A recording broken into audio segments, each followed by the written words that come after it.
Dating is broken. And I don't say that lightly. Maybe we need a total disruption. What if we did it differently? For many of us, the process of connecting with a beloved or a date or a partner is frustrating and exhausting and feels like a never-ending cycle of disappointment to the point where many people simply opt out. We swipe, we match, we chat, only to find often, now, I'm not saying it's true for everyone because some people do make powerful connections, but often what we find is superficial connections and being ghosted or worse. Now, if you're being honest, you might even be the one doing the ghosting yourself because the system, the process, the apps have changed the landscape in ways that are not ideal. I've been thinking, what if we did it differently? What if we stopped going on to apps looking for the one, for our better half, for our partner in crime, and instead approached the process of dating and even of relating as a process of personal growth, as an artistic journey? What if we gamified dating and made rules, because all good games have rules? We could make goals and hold a vision of having fun together and learning and developing our own self-awareness and insight into who we are and what we want and who we need to become in order to have it. Yes, who we need to become in order to have the kind of relationship that we want. So here is a wild idea. Consider a 90-day relationship experiment. Imagine for a moment committing to a relationship for 90 days, or maybe even less than 90 days. So many times we go into dating situations thinking, is this going to be forever? And how can we possibly evaluate a relationship or the potential for a relationship when we're thinking about forever, when it's someone we don't know at all?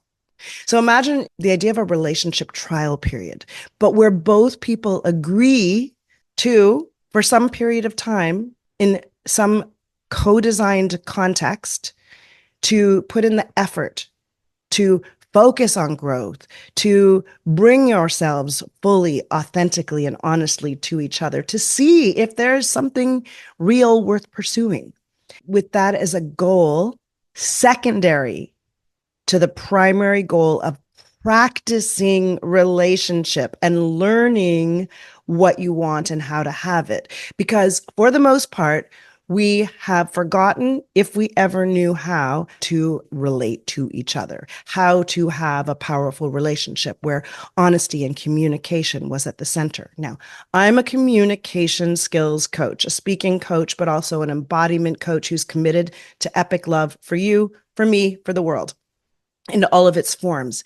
And what I notice is that relationship skills, communication skills are sorely lacking right now. And so we could all use a structure of relationship to practice and relearn or learn positive relationship and communication skills together. No games, no ambiguity, just a very intentional and very structured approach, a structured container to dating in a way that I think could change the entire game.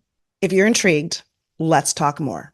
The 90-day relationship experiment is a concept I first heard about from a life coach named Brook Castillo, in which she personally first experienced and then envisioned partners agreeing to focus on growth, on honesty, on communication, while removing the pressure of a long-term commitment and instead giving the relationship time to evolve, to develop naturally without the fear of failure or the rush to define a future.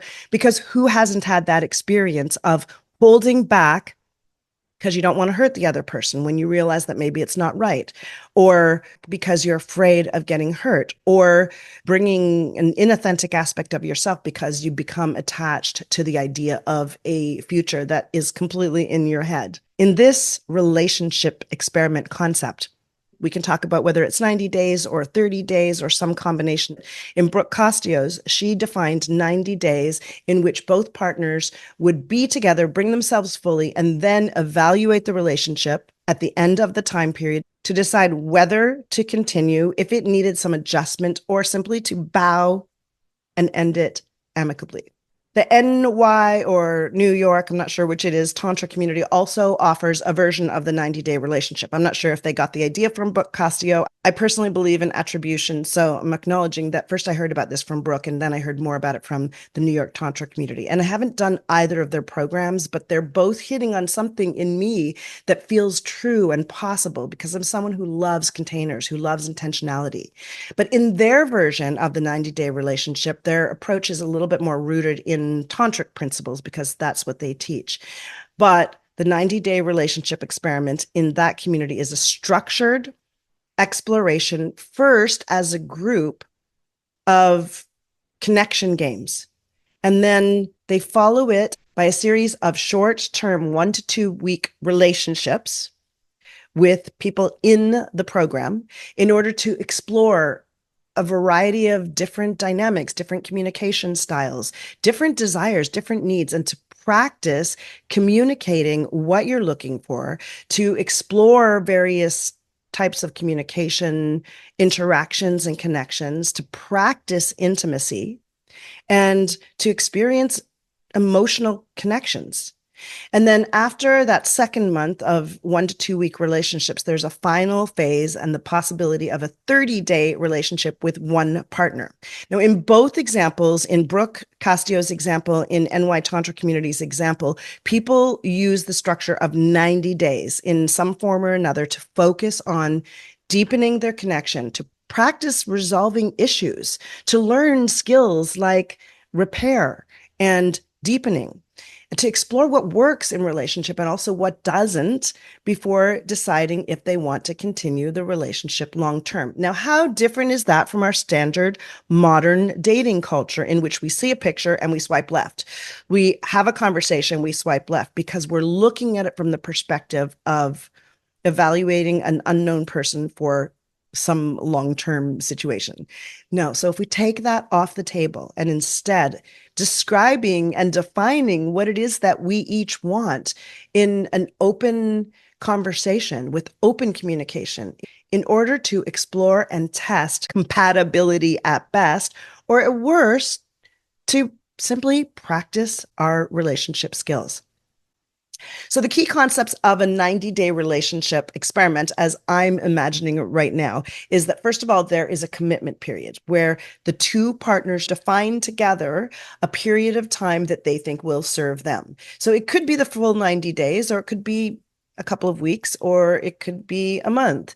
But together that they say, hi, I'm in to exploring this in a container that is however long they both agree on. Now, for example, I one time went on a date with a guy with the concept of 5 dates. Will you agree to going on 5 dates with me?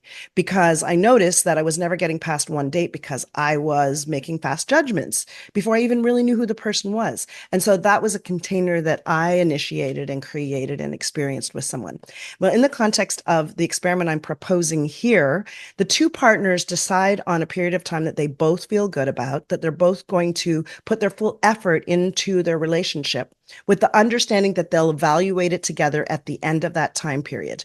Now, keep in mind that a relationship can have all different forms. And so together, part of the process is going to be deciding on what the parameters of your relationship are going to be. Do we see each other regularly?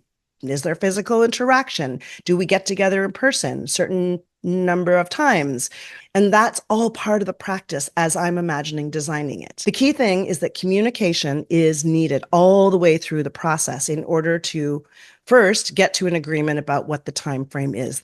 And the second part is to have clear objectives. It's really important that each partner sets specific goals that they want to achieve, that they want to practice, that they want to learn and get better at, skills that they want to develop, like improving communication or being radically honest or increasing intimacy or opening their hearts or learning how to resolve conflicts or even bring conflicts to the conversation, or having the language to explore and see if life goals are aligned. The third thing I see as being part of this practice is open communication, that both partners commit to honest and transparent communication throughout the entire 90 days. So ideally, they agree to schedule regular check-in calls, and together they decide on what the pulse of that would be to make sure that both partners always feel heard and understood, regardless of what the relationship reality or moment is feeling like. The fourth thing is that there are intentional activities that the partners take part in. They plan activities together that aim to strengthen their bond, to deepen how they are with each other, to understand more about each other, with some possible ideas being having date nights, or I think I heard something about attending counseling sessions. Maybe if you're in a 90-day container, but probably that's not something you're going to do in the first few months. Then reading relationship books together, practicing new communication techniques based on shared interests, share books together.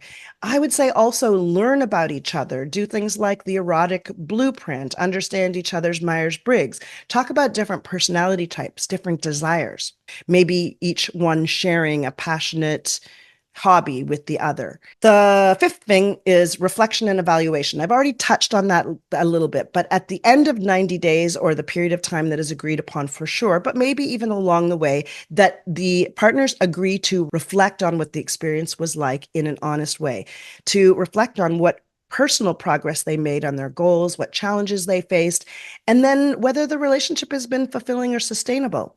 Here's where I would also say in number 6, which is, let's call it the outcome decision, when the partners decide whether they want to continue the relationship, if there need to be changes to do that, and if they're both in agreement or they part ways, at which point they make a very clear, intentional goodbye. And I have a whole process for that too, that involves recognizing, thanking, appreciating, saying what's true, and then doing a deep bow.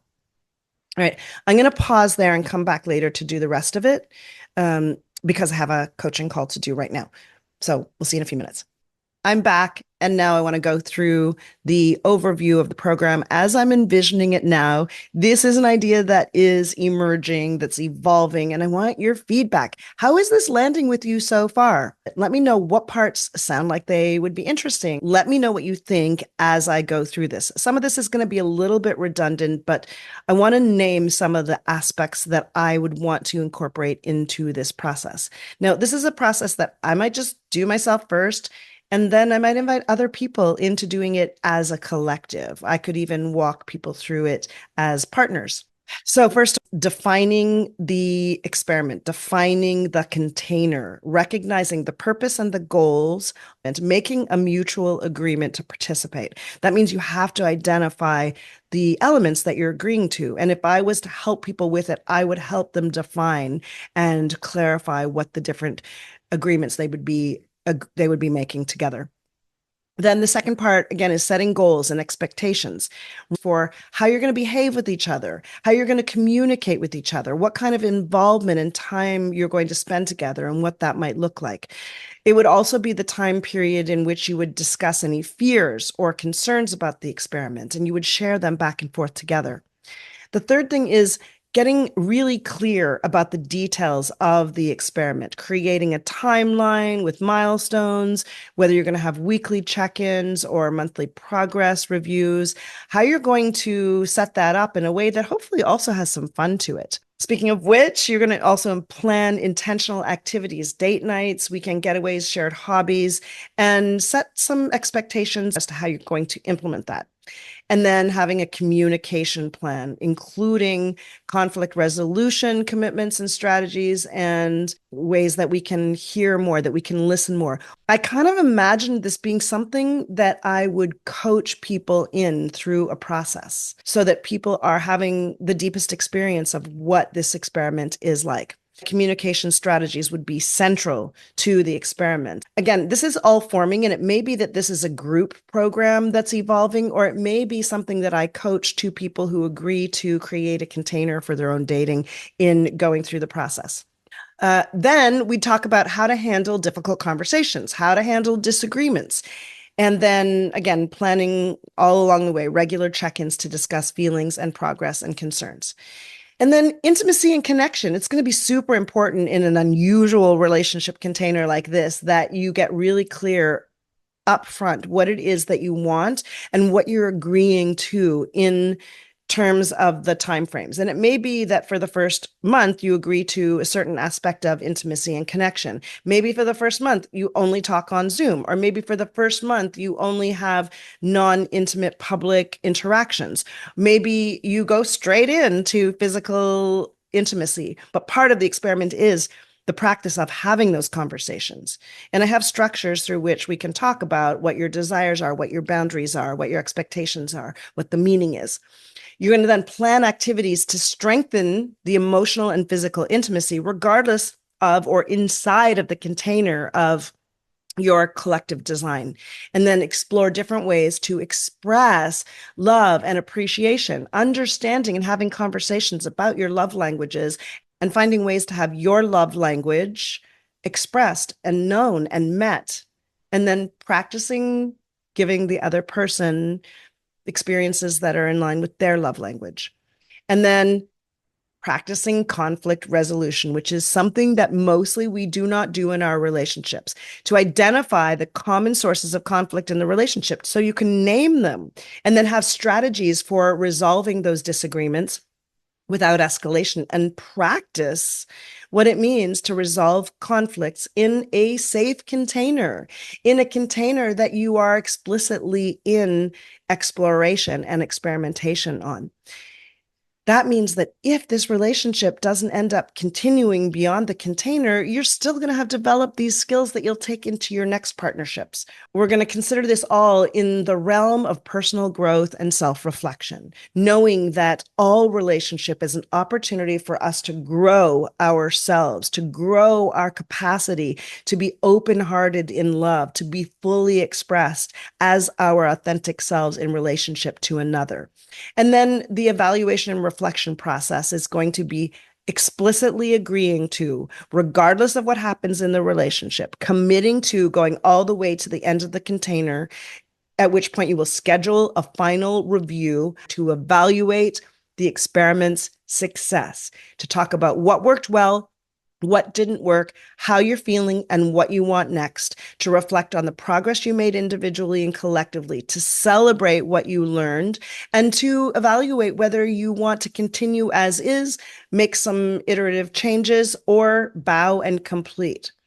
If you decide that you're going to bow and complete, then we're going to go through a process for having that end in a beautiful way where hopefully both people feel like the relationship container gave them something, whether it's personal growth or deeper understanding. And we're going to go through a process for how to do that amicably and respectfully so that everyone feels full-hearted, regardless of whether the relationship continues or not. And then if you're going to continue, to get clear on what your next agreement is, whether you want to make a longer commitment or do another 90-day or another 30 days. I'm also going to say that I imagine this process also includes an aspect of documentation, whether it's journaling or writing or recording your own personal experience through the course of the relationship container, where you get clear on your thoughts and feelings and the insights that you are having as you go through the process so that you can track your own growth and progress. And then to review your documentation, your journaling, your thoughts, your growth together, to discuss what you're learning and highlighting the key moments so that it all is about personal growth, so that there is a win-win. Even if the relationship doesn't continue, you win because you get more personal growth. So I don't know about you, but I am super excited about the idea of trying an experiment like this, both for myself and also coaching other couples and partnerships through a specific relationship container and experiment. If you think this is something that you might want to learn more about, if you're curious about it, if you have thoughts about it, if it's something you know you want to do, then please post a comment below and let me know, because if there's enough interest, maybe I'll run a little group cohort or set up a situation in which I can coach couples through it. So let me know what you think.